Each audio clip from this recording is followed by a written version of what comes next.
Un Airbus A330 acaba de despegar del aeropuerto de Brisbane, en Australia. Los pilotos del vuelo 134 de Malaysia Airlines se encuentran en una situación crítica. Los instrumentos que indican la velocidad del avión han fallado repentinamente, dejando a la tripulación sin datos esenciales para el vuelo. En la cabina resuenan las alarmas, mientras los pilotos intentan averiguar qué está ocurriendo en su enorme avión. Detrás de ellos, 215 pasajeros, ajenos a la situación, ignoran el peligro que les rodea. ¿Lograrán los pilotos volver al aeropuerto de forma segura o enfrentarán el peor de los destinos y acabará todo en una tragedia? Esta es la escalofriante historia del vuelo 134 de Malaysia Airlines. 18 de julio de 2018. 215 pasajeros y 14 tripulantes abordaron un Airbus A330 de Malaysia Airlines en el Aeropuerto Internacional de Brisbane, en Australia. Su destino era Kuala Lumpur, en Malasia, en un vuelo que debía durar unas 8 horas. Mientras los pasajeros se acomodaban para el largo viaje, en el exterior del avión se desarrollaba una frenética actividad de preparativos. Los operarios habían llenado los tanques con más de 50.000 kilos de combustible, los encargados del equipaje organizaban y cargaban las maletas en la bodega, y los ingenieros completaban el mantenimiento de los motores, incluyendo la reposición del aceite. Desde fuera, todo podía parecer caótico, pero cada miembro del equipo tenía un papel claro en el proceso. Mientras tanto, en la cabina, los dos pilotos ultimaban los preparativos para el vuelo. En el asiento de la izquierda se encontraba el capitán, un piloto con gran experiencia que llevaba trabajando con Malaysia Airlines desde 1993. Durante su trayectoria, había acumulado más de 10.000 horas de vuelo en modelos Boeing 737 y 747, antes de hacer la transición al Airbus A330, apenas un año antes. Aunque se trataba de un piloto experimentado, aún era relativamente nuevo en el A330, con poco más de 500 horas de vuelo en este modelo. A su derecha estaba el primer oficial, quien aunque tenía menos experiencia que el capitán, contaba con un amplio conocimiento del Airbus A330, acumulando casi 10 veces más horas de vuelo en este avión. Comenzó su carrera en Malaysia Airlines en 2009, primero en el Boeing 737, y más tarde en el A330, en 2011. Todo parecía una rutina habitual. Sin embargo, esa misma noche, esta rutina llevaría a varias personas clave, incluido el capitán, a una falsa sensación de seguridad que más adelante tendría serias consecuencias. A las 11:05 de la noche, el capitán bajó hacia la pista y comenzó la inspección exterior del avión. La inspección alrededor de la aeronave es una rutina que los pilotos llevan a cabo antes de cada vuelo, para asegurarse de que el avión está en condiciones seguras para volar. La inspección consiste en rodear el avión siguiendo una ruta predefinida y observando cualquier señal inusual, como fugas en las líneas hidráulicas, defectos en el fuselaje o un desgaste excesivo de los neumáticos. Dado que era de noche, el capitán llevaba una linterna para realizar la revisión a fondo. La mayoría de las veces, estos recorridos no revelan problemas importantes, sin embargo, aquella noche, algo debería llamar la atención del capitán. Justo debajo de la ventana de la cabina, en el lado izquierdo del morro del avión, se encontraban los tubos pitot. Esa noche, los tubos estaban cubiertos. Los tubos pitot son cilindros huecos que sobresalen del fuselaje y miden la velocidad del aire. Son uno de los instrumentos de vuelo más importantes, y por eso cada avión cuenta con 3. Uno para el capitán, otro para el primer oficial y un tercero de respaldo. Si los tubos pitot están bloqueados, los pilotos pierden la capacidad de medir la velocidad real del avión en el aire, lo que puede ser una situación muy peligrosa. A lo largo de los años, problemas relacionados con el bloqueo de estos tubos han causado accidentes fatales y la pérdida de cientos de vidas. En el aeropuerto de Brisbane, es un procedimiento estándar cubrir los tubos pitot de los aviones mientras estos están estacionados. Esto se hace intencionadamente debido a la presencia de un tipo de insecto local, conocido como la avispa de barro, que suele hacer sus nidos en estructuras como los tubos pitot. Las avispas de barro han causado una serie de incidentes graves al obstruir los tubos pitot de aviones estacionados. Para evitar estos riesgos, el personal de Brisbane había colocado unas cubiertas en los tubos pitot del vuelo 134, después de que el avión se detuviera en la puerta de embarque. Estas cubiertas debían haber sido retiradas antes del despegue. Cuando el capitán realizaba la inspección exterior, debería haber comprobado que los tubos pitot estaban libres de cualquier obstrucción. No obstante, debido a una falta de comunicación entre el personal de tierra y la ambigüedad sobre quién debía retirar las cubiertas, estas permanecieron sin retirar. El capitán, a pesar de realizar el recorrido de seguridad con la linterna, no pareció notar que las cubiertas de color rojo brillante estaban colocadas sobre los tubos Pitot. En esta imagen podemos ver al coordinador realizando el trabajo. Los tubos Pitot eran claramente visibles en esa zona del avión, pero el coordinador de despacho no notó que estaban cubiertos. Los pilotos dirigieron el avión a la pista 01, pero desconocían que, justo en la parte exterior, debajo de las ventanas de su cabina, los 3 tubos Pitot permanecían cubiertos. Sin saberlo, estaban a punto de enfrentarse a un grave problema que en muchos otros casos anteriores no habían logrado sobrevivir. Los 215 pasajeros a bordo también desconocían el grave riesgo que corrían. Al alcanzar los 50 nudos, aproximadamente 90 km por hora, el capitán observó que su pantalla de vuelo principal no mostraba ninguna lectura sobre la velocidad. El capitán se lo comentó al primer oficial. Durante el despegue, todo sucede muy rápido, y los pilotos solo tienen unos segundos para decidir si detener el avión antes de que se acabe la pista y no haya más opciones que despegar. Mientras intentaban entender la situación anómala, el avión superó los 100 nudos, unos 180 km por hora. El capitán comprobó el indicador de velocidad y anunció los 100 nudos, 185 km por hora, como parte del procedimiento estándar, ya que a partir de esa velocidad, los pilotos deben concentrarse en el despegue y evitar abortar. Sin embargo, el primer oficial preguntó dubitativo si debían abortar. Esta era una decisión crítica, y solo tenían unos segundos para decidir. A la velocidad actual ninguna opción era ideal, pero había que decidir cuál era la mejor. El capitán señaló de nuevo que no había lecturas sobre la velocidad en sus instrumentos. Si debían abortar el despegue, era este el momento crítico. Sin embargo, los pilotos decidieron seguir adelante. En un último intento de obtener una lectura fiable de la velocidad, el primer oficial sugirió probar otro indicador. Esperaba que al consultar el sistema de un tubo Pitot diferente, obtendrían una medición confiable de la velocidad. Lo que desconocían era que los 3 tubos estaban bloqueados. Segundos después, el avión había pasado el punto de no retorno y el final de la pista se acercaba rápidamente. Los pilotos ahora estaban comprometidos a realizar el despegue más peligroso de sus vidas. Estaban a punto de poner en el aire un avión de pasajeros completamente lleno, sin saber realmente a qué velocidad iban. El primer oficial tiró hacia atrás de su palanca de control, y el morro del avión se elevó. Ahora, el vuelo 134 estaba en el aire, pero de inmediato comenzaron a sonar las alarmas en la cabina, alertando a los pilotos de que algo iba mal y necesitaba atención urgente. El sistema de autothrust, control automático de empuje, se desconectó, ya que sin una lectura precisa de la velocidad del avión, no podía ajustar la potencia de los motores de forma adecuada para controlar la velocidad. El primer oficial decidió mantener la palanca de empuje en lo que se conoce como empuje continuo máximo, que proporciona la mayor potencia posible de los motores, para mantener el vuelo durante periodos prolongados. La prioridad absoluta de los pilotos era evitar una pérdida de sustentación aerodinámica, una situación en la que el avión perdería la capacidad de mantenerse en el aire por velocidad insuficiente. Esto sucede cuando un avión no lleva la suficiente velocidad como para mantenerse en el aire. Si el primer oficial permitía que la velocidad del avión bajara demasiado, este caería en picado. En este punto, los pilotos pasaron por alto un procedimiento importante. Habían detectado que las indicaciones de velocidad no funcionaban, pero no llevaron a cabo el protocolo de indicación de velocidad no confiable. Parte de este procedimiento incluía ciertos pasos que los pilotos debían recordar y ejecutar de memoria, sin recurrir al manual. Esto se debe a que la situación era tan crítica que no podían perder tiempo buscando la lista de verificación. El margen de seguridad con el que contaban se reducía peligrosamente. Este procedimiento indicaba que debían ajustar los motores al máximo empuje disponible, llamado TOGA, Take Off Go Around, y elevar el morro del avión hasta 15 grados. Esto garantizaba que el avión pudiera despegar con seguridad sin perder velocidad y evitar entrar en pérdida. Sin embargo, los pilotos no recordaron este procedimiento y, como resultado, volaban más bajo y más lento de lo necesario. El primer oficial centró su atención en resolver el problema de la velocidad. Necesitaba algún tipo de referencia para saber a qué velocidad iba el avión. Le pidió al capitán que ajustara el interruptor de referencia de datos aéreos, en la posición 3, lo cual debería cambiar el tubo Pitot, que proporcionaba datos de velocidad a sus instrumentos.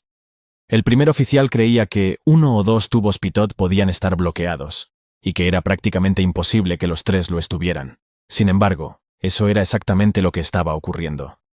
Los pilotos cambiaron el interruptor de posición, pero no hubo cambios. La velocidad seguía siendo errónea. Justo cuando pensaban que la situación no podía empeorar, una nueva advertencia apareció en sus pantallas. El avión había entrado en lo que Airbus denomina ley alternativa. La ley alternativa es un modo de control reducido al que el avión pasa, cuando fallan ciertos sistemas. En este caso, la falta de información de velocidad hizo que el avión perdiera su sistema de protección contra pérdida de sustentación. Este sistema es fundamental en un Airbus, ya que evita que los pilotos pongan el avión en una posición que pueda provocar una pérdida aerodinámica. Pero, irónicamente, sin información de velocidad, los pilotos estaban ahora en mayor riesgo de entrar en pérdida, justo cuando más necesitaban esa protección. Los pilotos debían tomar decisiones críticas para proteger la vida de los 215 pasajeros, que dependían de sus próximos movimientos. En ese momento, el Control de Tráfico Aéreo, ATC, aún no estaba al tanto de la situación. En situaciones de emergencia, los pilotos están entrenados para seguir una secuencia. Primero volar el avión, luego orientarse, y solo entonces comunicarse. Esta estrategia se resume en la frase volar, navegar, comunicar. En ese momento, el controlador aéreo les indicó que cambiaran a la frecuencia de salidas. Malaysia 134, connect departures. Malaysia 134, frequency please? 118.45. 11845 Malaysian 134. Pero, con la tensión del momento, el capitán olvidó ajustar su radio a la nueva frecuencia. Por su parte, el primer oficial transmitió una señal pan-pan al control, que indica una situación de urgencia, pidiendo mantener la trayectoria y solicitando ascender. Pan, Malaysian 134, we have unreliable airspeed. Sin embargo, este mensaje no fue escuchado porque la radio seguía en la frecuencia de la torre, donde el controlador ya no esperaba comunicación del vuelo. Pasaron unos momentos antes de que este malentendido se resolviera.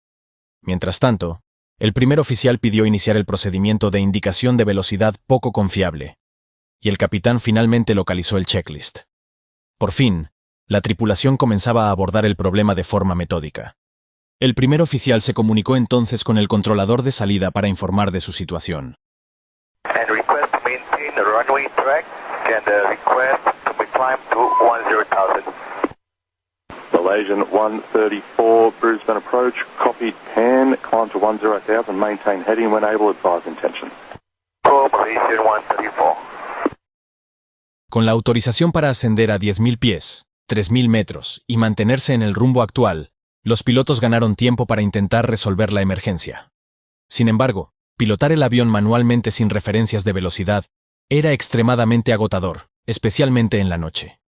El primer oficial estaba completamente concentrado en mantener el control seguro del avión, ya que al no tener visibilidad exterior, solo podía confiar en sus instrumentos internos. La tensión era palpable en cabina. El capitán, consciente de la carga que soportaba el primer oficial, buscaba formas de aligerarle la tarea y poder enfocarse en resolver juntos el problema.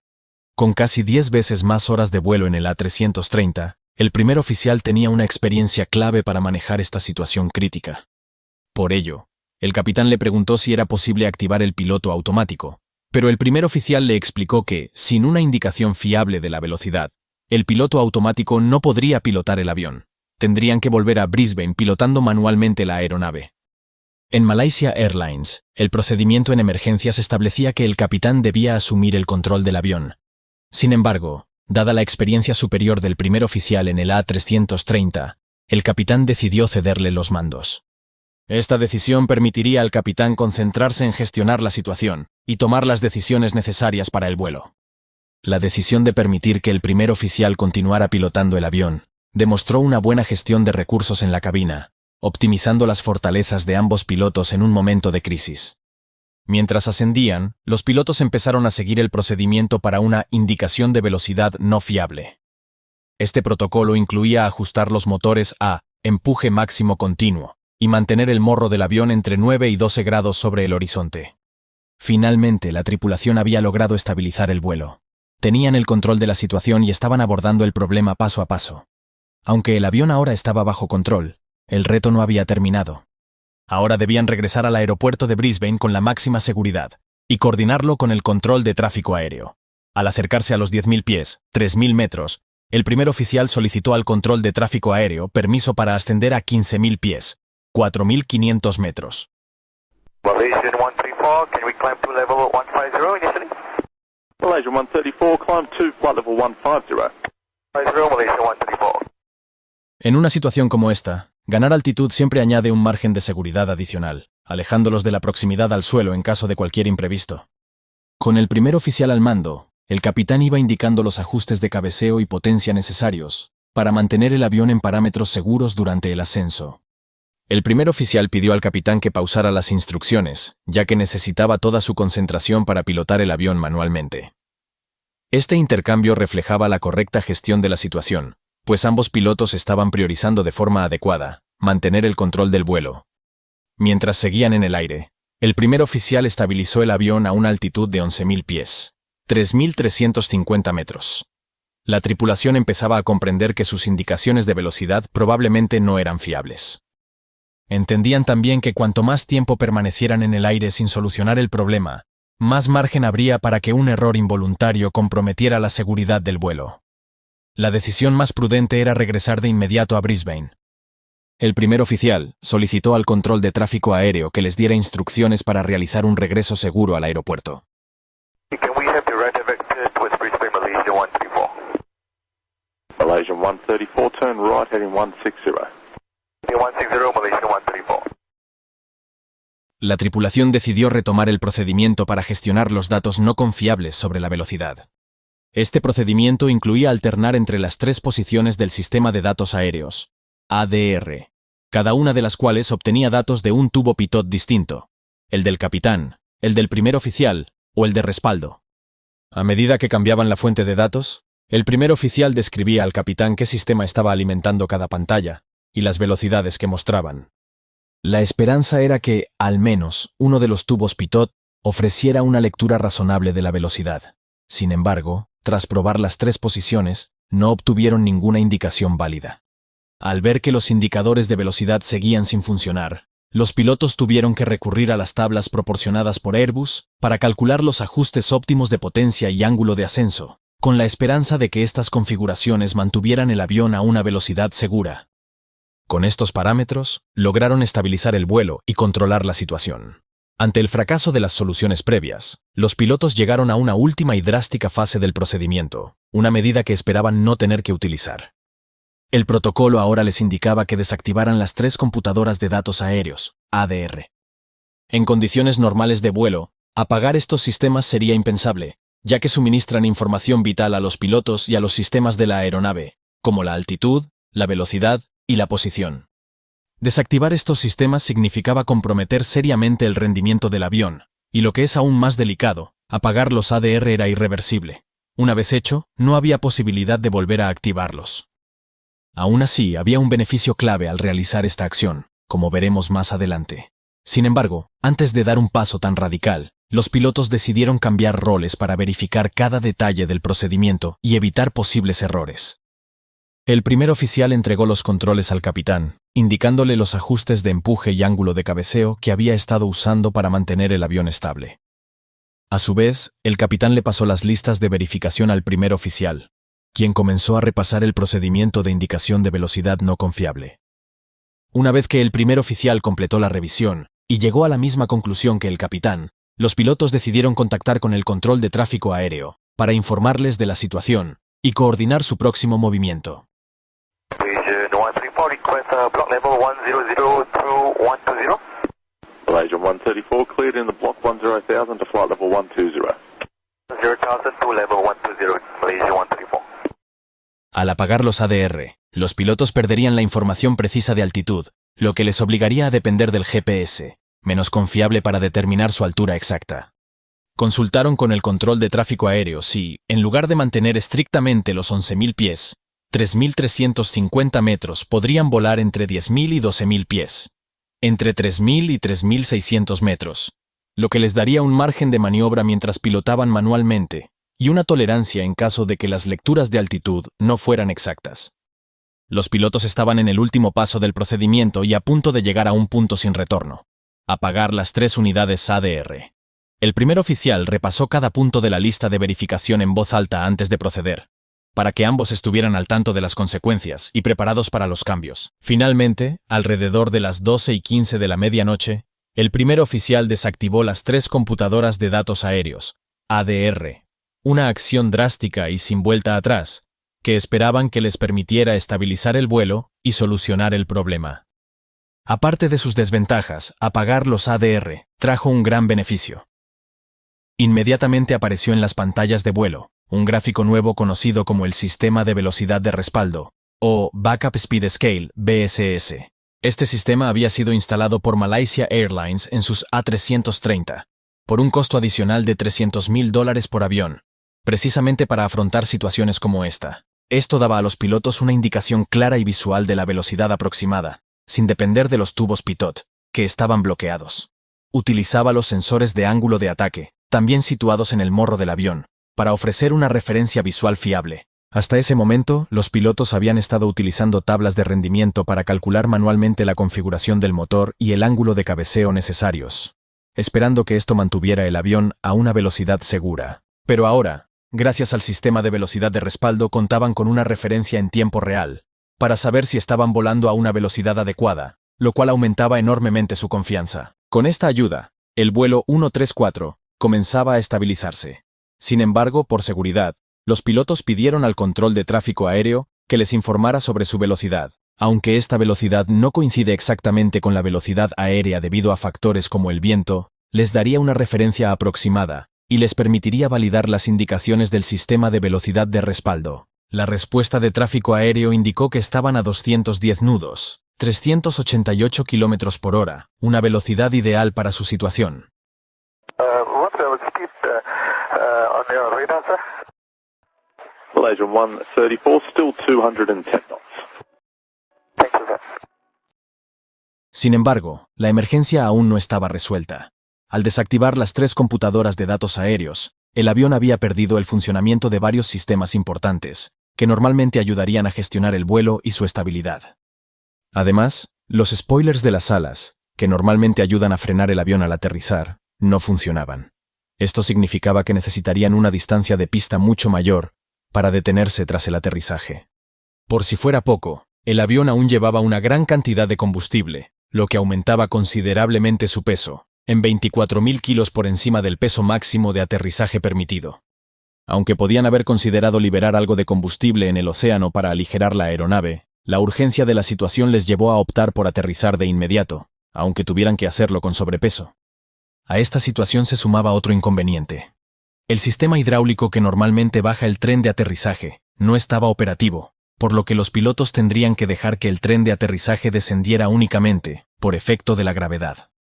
Este método, aunque eficaz en una emergencia, añade incertidumbre, pues el tren puede tardar más en desplegarse y no siempre asegura una posición completamente firme antes del contacto con la pista. Los pilotos discutieron las limitaciones operativas y comenzaron los preparativos. El primer oficial informó al jefe de tripulación de cabina sobre la situación, y el capitán contactó con el control de tráfico aéreo para solicitar autorización para el descenso. Malaysian 134, could you have descent closing, sir? Malaysian 134, descend to 7,000. Okay, 7,000 Malaysian 134. Tras recibir la autorización, el vuelo 134 descendió a 7.000 pies, 2.130 metros, y continuó con la planificación detallada del aterrizaje en Brisbane.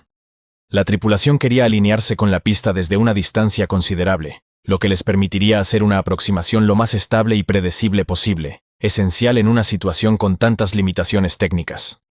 El control de tráfico aéreo también colaboró proporcionándoles actualizaciones sobre su velocidad respecto al suelo. Malaysian 134, your ground speed indicates 220 knots, 220 knots.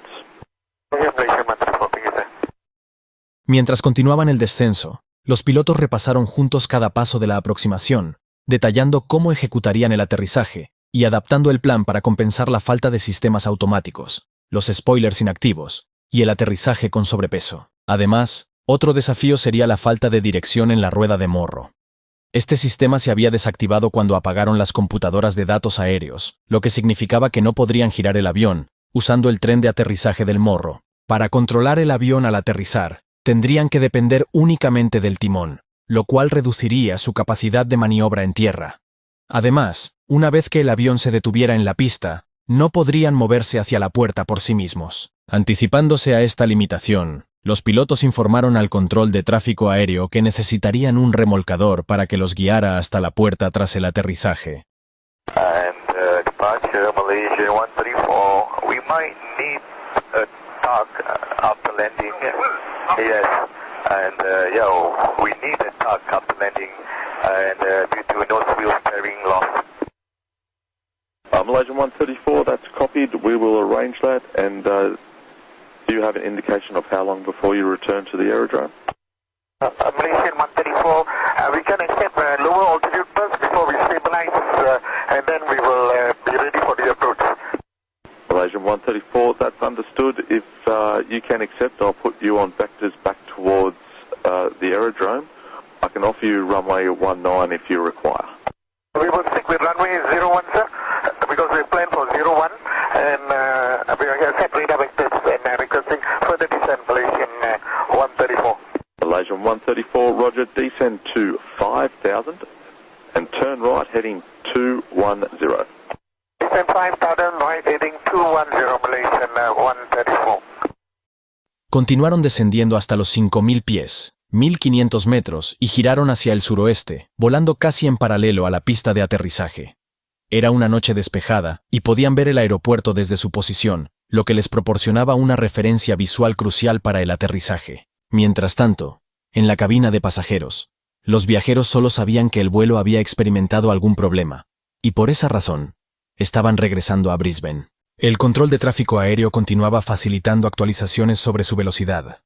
La tripulación y el controlador comenzaron a coordinar los detalles de la aproximación final, asegurándose de que estuvieran en la mejor posición posible para el aterrizaje.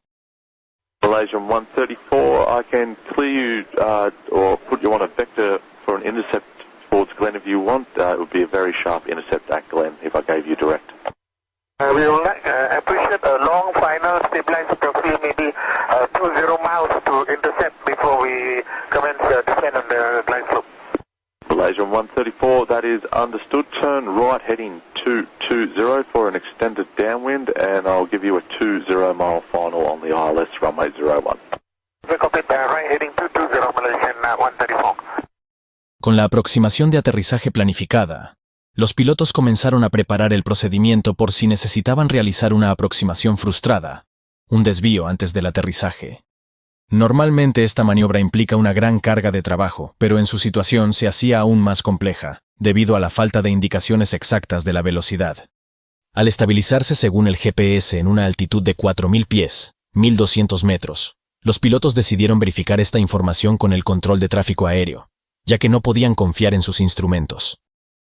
Could you just do an altitude verification? Are we maintaining 4,000 feet now?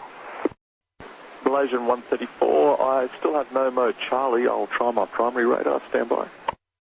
El modo C del transpondedor permite que el controlador de tráfico aéreo visualice automáticamente la altitud o el nivel de vuelo de la aeronave en sus pantallas. Este sistema transmite la información de altitud en tiempo real desde la aeronave, pero en este caso, el transpondedor del avión no estaba transmitiendo su altitud al sistema de control en tierra, debido a los fallos de los sistemas del vuelo 134. Malaysian 134, I have no mode Charlie. Primary radar only gives you the location, so I'm unable to advise. Okay, and just to confirm, you're cleared altitude 5,000? Malaysian 134, you can go to any level 4,000 or above. So we are now maintaining, according to our instruments, we are maintaining 4,000 on the GPS altitude.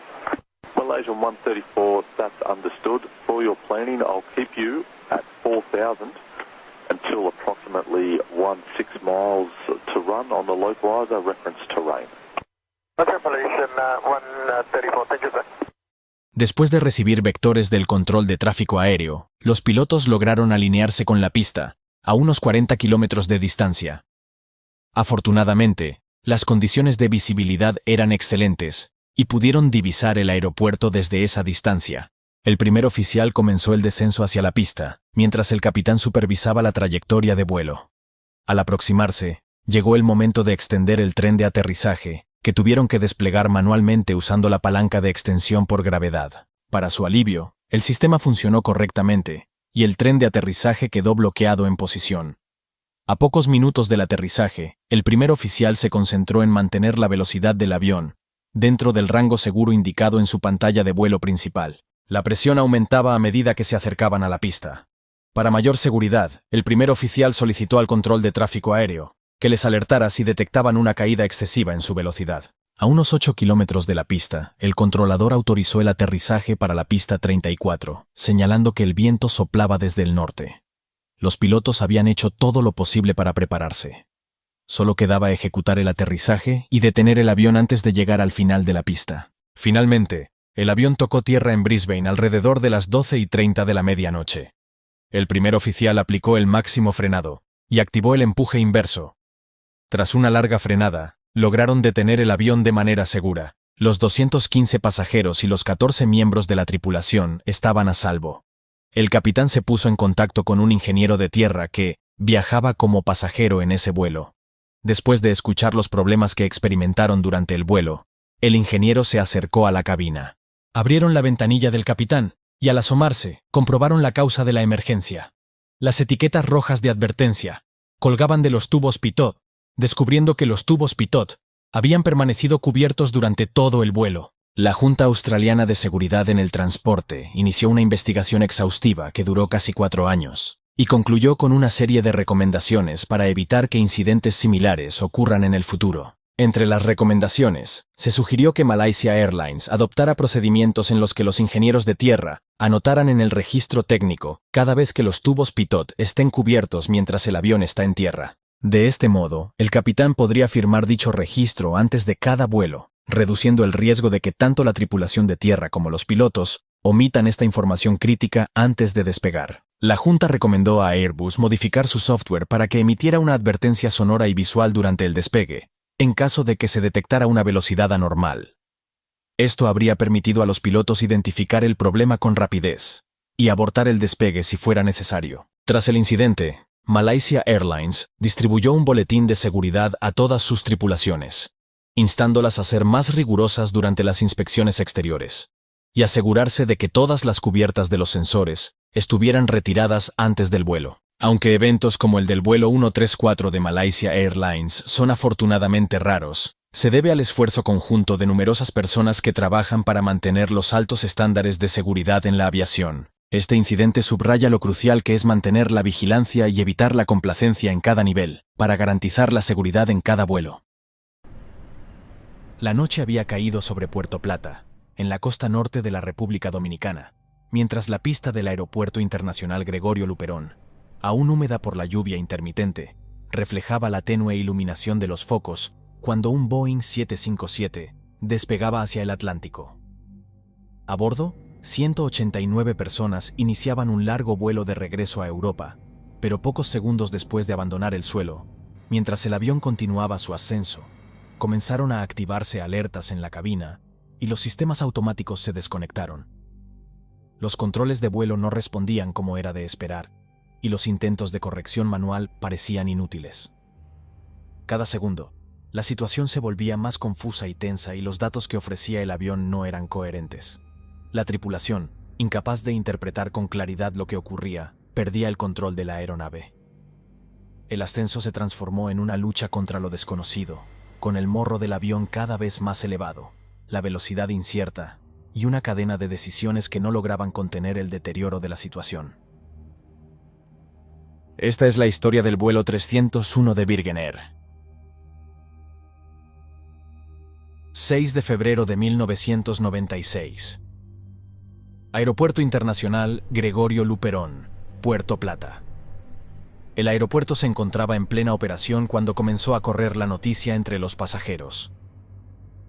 Su vuelo hacia Alemania había sufrido un nuevo retraso. La espera ya se había alargado durante varias horas y muchos de ellos, en su mayoría turistas alemanes y polacos, mostraban signos evidentes de cansancio e impaciencia. Las vacaciones en el Caribe habían llegado a su fin pero aún no sabían cuándo podrían regresar a casa. El avión inicialmente asignado para cubrir el vuelo era un Boeing 767, pero una avería técnica lo había dejado fuera de servicio. La falta de repuestos en el aeropuerto imposibilitó cualquier solución inmediata, por lo que la compañía dominicana Alas Nacionales, responsable del vuelo charter, recurrió a Virgin Air, una aerolínea turca con la que colaboraba regularmente. Desde Turquía, Virgin Air respondió que tenía otro avión disponible en Puerto Plata, un Boeing 757, que se encontraba estacionado allí desde hacía más de 2 semanas.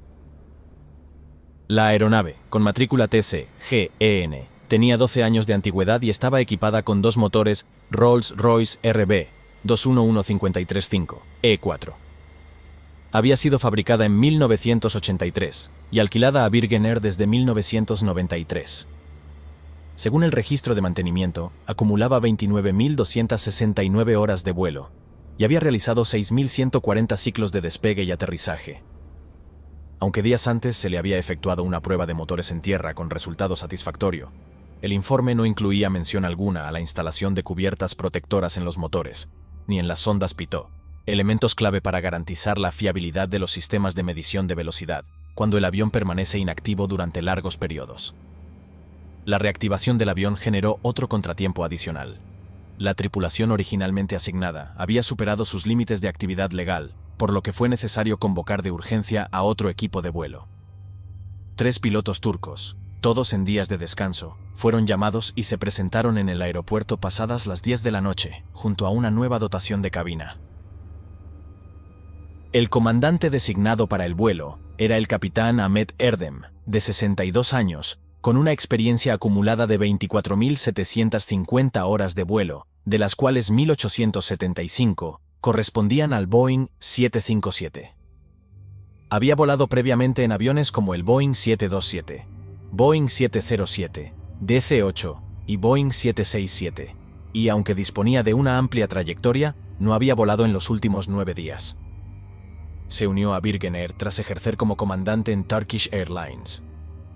A su derecha se sentaba el primer oficial Aykut Gergin, de 34 años, con 3.500 horas de experiencia total, pero con tan solo 71 en el Boeing 757, lo que indicaba que acababa de completar su transición a este modelo.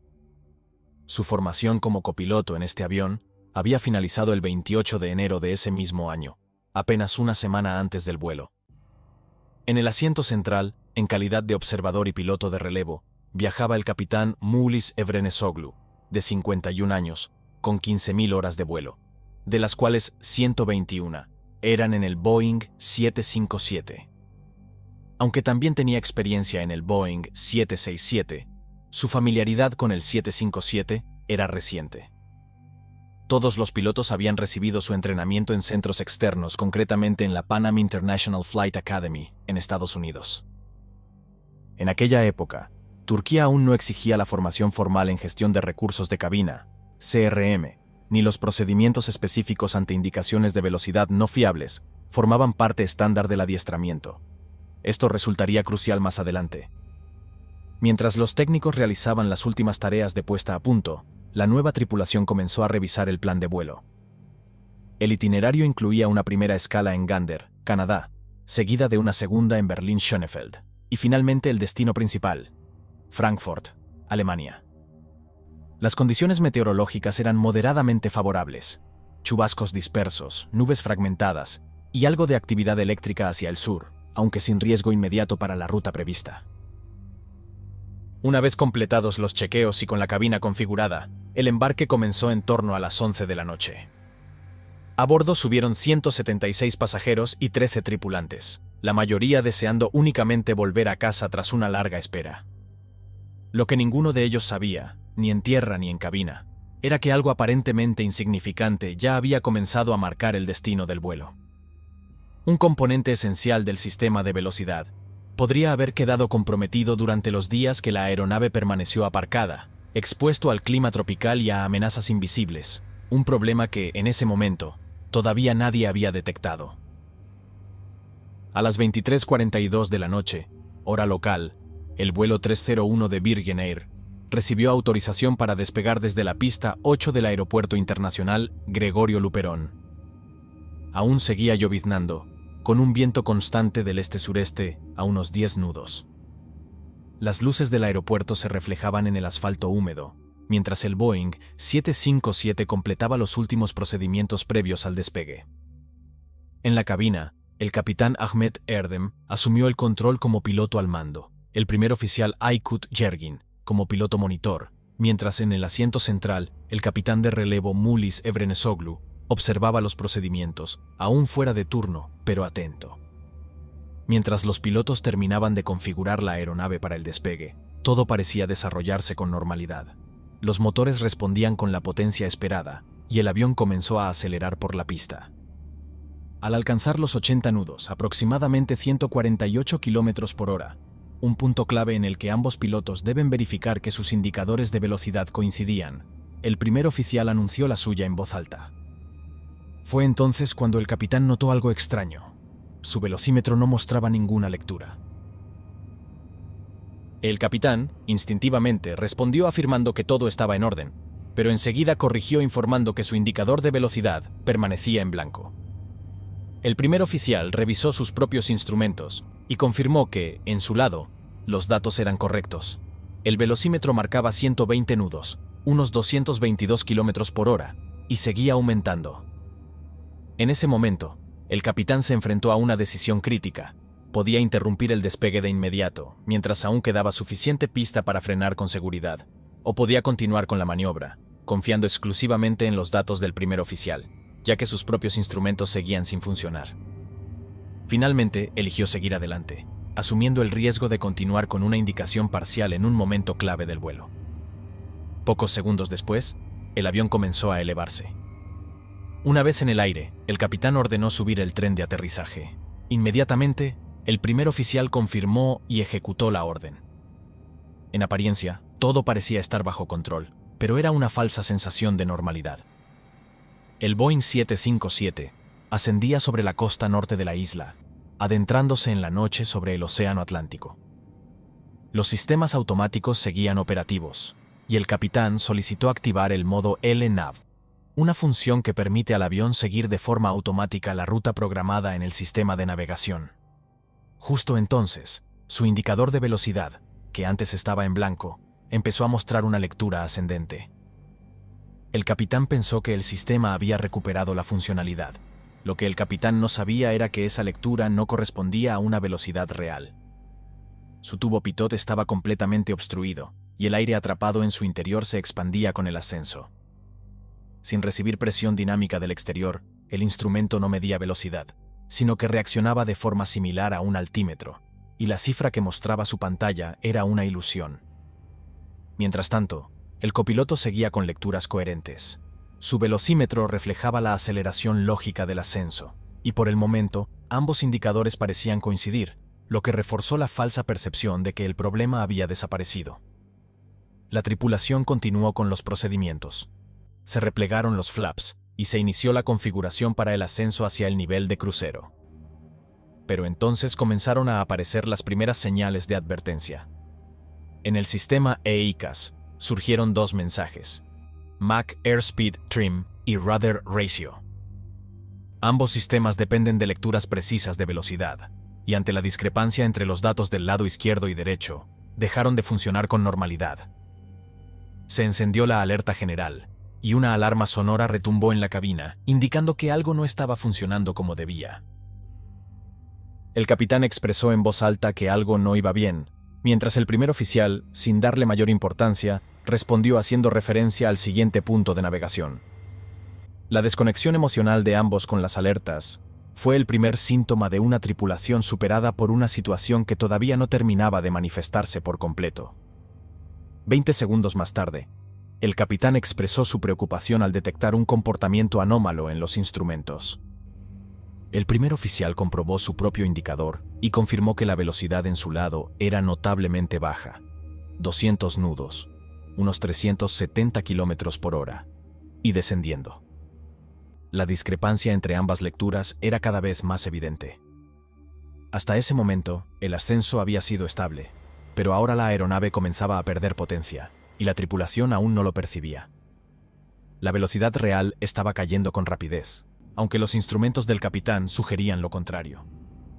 El sistema automático, guiado por esa lectura errónea, comenzó a elevar progresivamente el morro, bajo una lógica equivocada. Intentaba reducir una velocidad que en realidad no existía. Nadie en cabina había identificado la naturaleza exacta del problema, ni mencionó que los datos podían ser erróneos, ni consideró que se trataba de una velocidad no fiable. Tampoco se plantearon desconectar los sistemas automáticos y estabilizar el avión manualmente. Mientras tanto, la aeronave continuaba aumentando su ángulo de ascenso. El sistema automático, guiados por datos falsos, seguía elevando el morro del avión. En los instrumentos del capitán, la velocidad indicaba que todo iba bien, pero en los del primer oficial estaba descendiendo cada vez más. A las 23:45, el vuelo 301 de Virgin Air alcanzó los 6.688 pies de altitud, unos 2.000 metros. El ascenso continuaba, pero algo en el comportamiento del avión empezaba a resultar inverosímil. En el lado del capitán, el indicador de velocidad había superado los 350 nudos, 650 km/h, una cifra que no era compatible con la actitud de ascenso pronunciado, ni con la configuración limpia de la aeronave. La lógica indicaba que esa velocidad era imposible. En el lado del primer oficial, sin embargo, la lectura de velocidad seguía cayendo rápidamente. La incoherencia entre ambos sistemas era evidente. Poco después, se activó la alarma de exceso de velocidad. El sonido estridente llenó la cabina y activó otra advertencia visual. El capitán, confundido por los datos que tenía frente a él, ordenó detener el aviso. Rápidamente uno de los tripulantes desconectó el disyuntor correspondiente. Pero silenciar aquella alarma también significó, de forma indirecta, descartar su posible veracidad. Esa decisión marcaría un antes y un después. Casi al mismo tiempo, el capitán decidió reducir la potencia de los motores, ya que pensaba que la aeronave estaba acelerando en exceso, pero en realidad ocurría lo contrario. La velocidad real caía con rapidez, y la energía disponible para mantener el vuelo comenzaba a agotarse. El piloto automático seguía activo y operaba en base a datos erróneos que procedían del lado izquierdo. Estaba conectado al Flight Control Computer central, que tomaba como referencia los instrumentos del capitán. Según esa lectura, la velocidad seguía aumentando, así que el sistema respondió elevando aún más el morro para intentar corregir lo que interpretaba como una velocidad excesiva. A las 23:46, se activaron 4 tonos de alerta, seguidos del stick shaker, el sistema vibratorio del mando que avisa de una inminente entrada en pérdida. El avión había alcanzado un ángulo de ascenso de 18 grados, mientras su velocidad aerodinámica real se situaba ya por debajo del mínimo necesario para sostener el vuelo. La tripulación escuchó la alarma, pero no reaccionó según el procedimiento. El piloto automático permaneció activado durante unos segundos más, hasta que se desconectó de forma automática al no poder compensar la actitud de vuelo. Mientras tanto, la palanca de mando temblaba, advirtiendo que el avión estaba a punto de entrar en pérdida.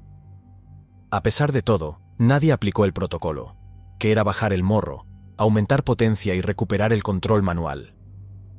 Los 3 pilotos, ahora completamente sumidos en la confusión, discutían sobre lo que estaban viendo en sus pantallas. El capitán preguntó si el sistema automático seguía activo, y el primer oficial confirmó que se había desconectado. Aún así, el capitán volvió a cerrar los gases, lo que redujo aún más la potencia disponible, justo en el peor momento posible. A medida que el ángulo de ataque aumentaba, el flujo de aire sobre las alas se volvió insuficiente. El avión ya no volaba y comenzaba a caer. El piloto de refuerzo, desde el asiento central, intentó llamar la atención sobre el horizonte artificial, el único instrumento que en ese momento ofrecía una imagen real de lo que estaba ocurriendo. Dijo, ADI, una referencia directa al Attitude Director Indicator, el instrumento clave que mostraba que el avión se encontraba en un ascenso excesivo, con pérdida de control de actitud y de velocidad. Pero la advertencia fue vaga, insuficiente, y pasó casi desapercibida. Mientras tanto, el avión descendía cada vez más deprisa, con el morro elevado y sin sustentación efectiva. Ninguno de los pilotos consiguió identificar de forma clara el problema. Una pérdida inducida por una lectura errónea de velocidad, provocada por un bloqueo total del tubo pitot izquierdo, que suministraba los datos al capitán y a todos los automatismos conectados a su lado. A pesar de que tanto el velocímetro del primer oficial como el indicador de velocidad de reserva mostraban datos coherentes entre sí, nadie en cabina dio el paso lógico de desconectar los sistemas, estabilizar el morro, mantener potencia y pilotar el avión manualmente con los parámetros básicos de actitud y empuje conocidos para esa fase del vuelo. En su lugar, siguieron intentando interpretar los mensajes del sistema, mientras la aeronave perdía altitud a un ritmo cada vez más alarmante. La pérdida ya era total, pero la tripulación aún no lo sabía. El Boeing 757 ya no ascendía, había perdido empuje, había perdido velocidad y, lo más grave, había perdido el control. La tripulación, sin saberlo con certeza, pilotaba un avión en pérdida completa, que comenzaba a descender con el morro aún en alto y sin ninguna sustentación efectiva. A las 23:46 y 25 segundos, la aeronave descendía a través de los 5.900 pies, unos 1.800 metros sobre el nivel del mar. El indicador de velocidad del capitán seguía marcando valores excesivos, mientras el del primer oficial descendía a niveles peligrosos.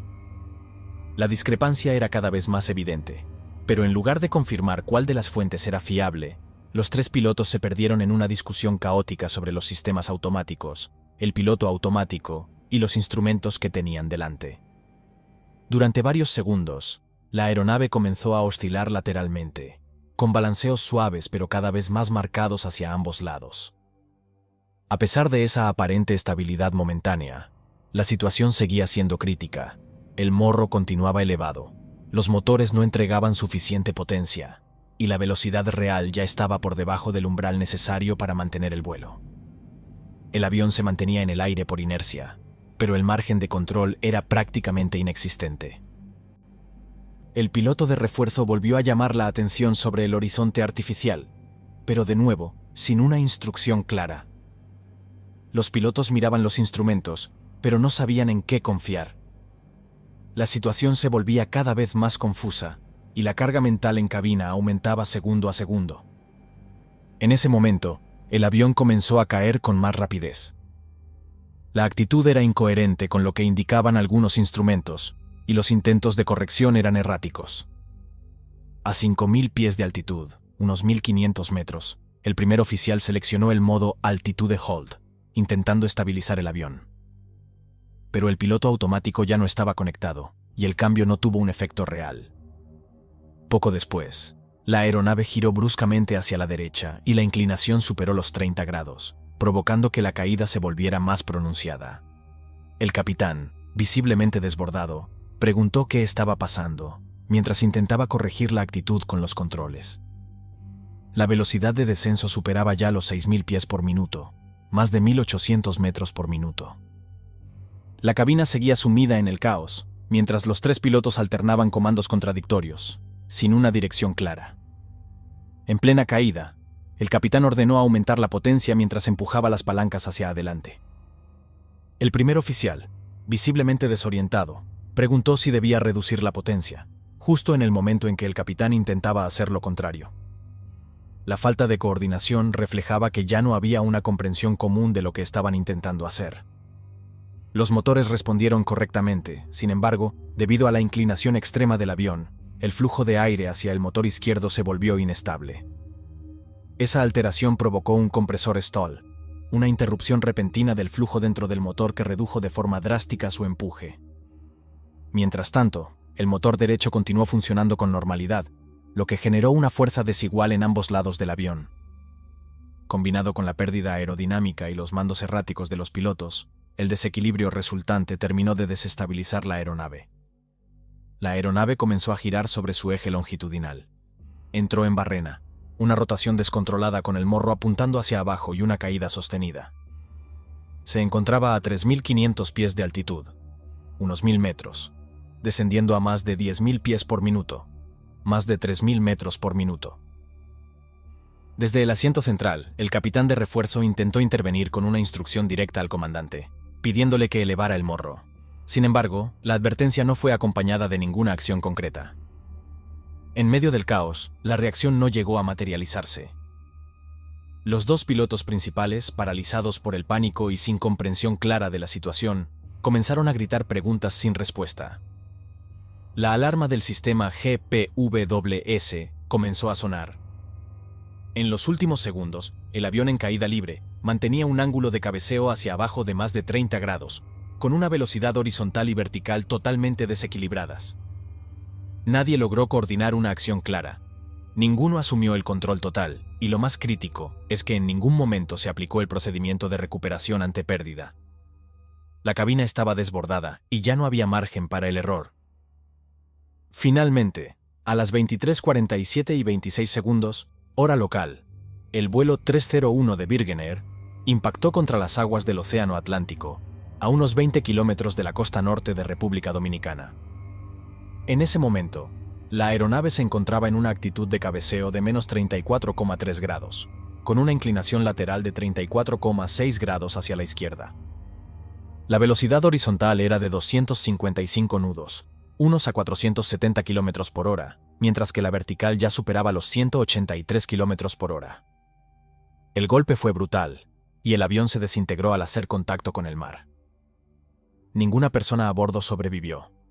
Las 189 vidas, 176 pasajeros y 13 tripulantes, se perdieron en el acto. El radar de vigilancia de Puerto Plata había perdido el contacto con el vuelo. La última señal clara se había registrado a 7.200 pies de altitud, unos 2.200 metros, pocos segundos antes del impacto. No se había emitido ninguna llamada de emergencia. Para los controladores, el avión simplemente había desaparecido. Durante las primeras horas, no se activó ninguna alerta inmediata, ya que en esa zona del Atlántico era común experimentar interrupciones en las comunicaciones por radio. Solo cuando se confirmó que no había llegado al siguiente punto de control aéreo, se encendieron las alarmas.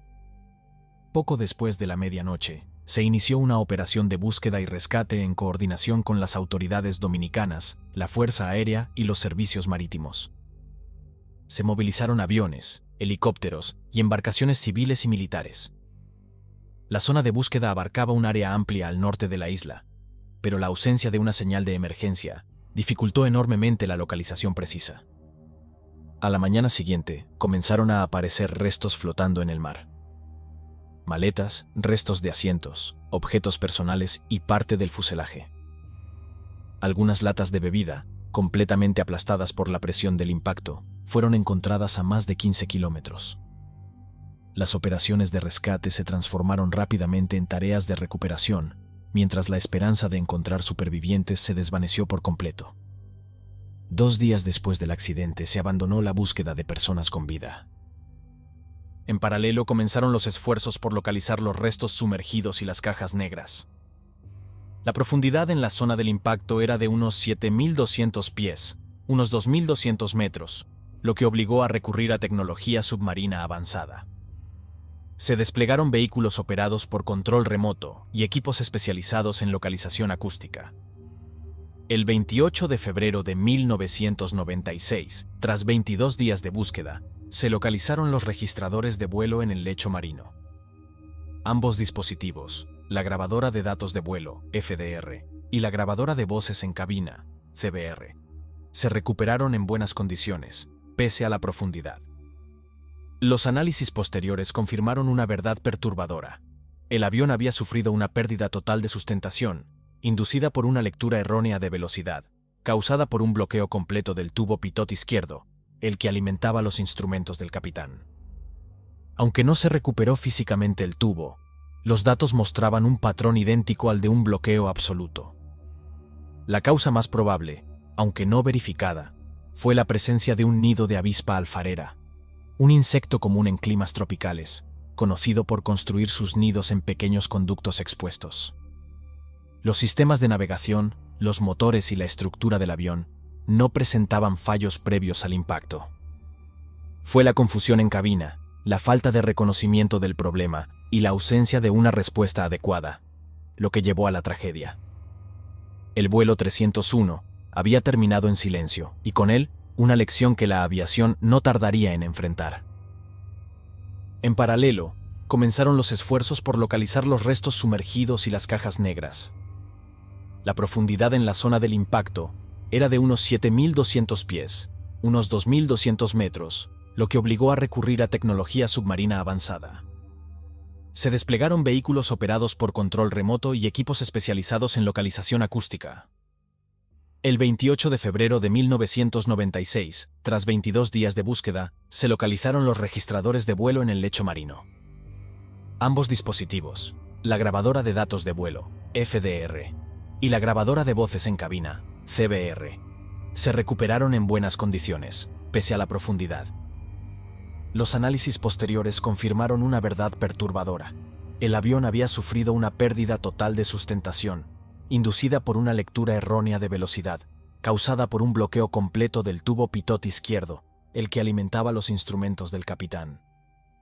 Aunque no se recuperó físicamente el tubo, los datos mostraban un patrón idéntico al de un bloqueo absoluto. La causa más probable, aunque no verificada, fue la presencia de un nido de avispa alfarera, un insecto común en climas tropicales, conocido por construir sus nidos en pequeños conductos expuestos. Los sistemas de navegación, los motores y la estructura del avión no presentaban fallos previos al impacto. Fue la confusión en cabina, la falta de reconocimiento del problema y la ausencia de una respuesta adecuada, lo que llevó a la tragedia. El vuelo 301 había terminado en silencio, y con él, una lección que la aviación no tardaría en enfrentar. El vuelo 301 de Virgin Air duró apenas 5 minutos. 5 minutos en los que una aeronave completamente operativa pasó de un despegue normal a una pérdida irrecuperable. La causa no fue una tormenta, ni un fallo estructural, ni un sabotaje. Fue un tubo pitot bloqueado, un sistema automático mal guiado y una tripulación sin herramientas suficientes para entender lo que ocurría. Pero más allá de lo técnico, este accidente dejó al descubierto algo aún más importante, que la formación, la coordinación y la capacidad de actuar con calma bajo presión son tan vitales como el propio estado del avión. Desde entonces, se revisaron protocolos, se reescribieron manuales, se reforzó la formación en cabina y se desarrollaron procedimientos claros para responder a situaciones donde lo esencial, como saber a qué velocidad se vuela, puede volverse incierto. Nada podrá devolver las 189 vidas que se perdieron esa noche. Pero lo que sí podemos hacer es seguir aprendiendo, comprender lo que ocurrió, preguntarnos cómo reaccionaríamos nosotros. Porque cada tragedia deja un rastro de preguntas, y también un legado de respuestas. Esta es la historia del vuelo 301 de Virgin Air.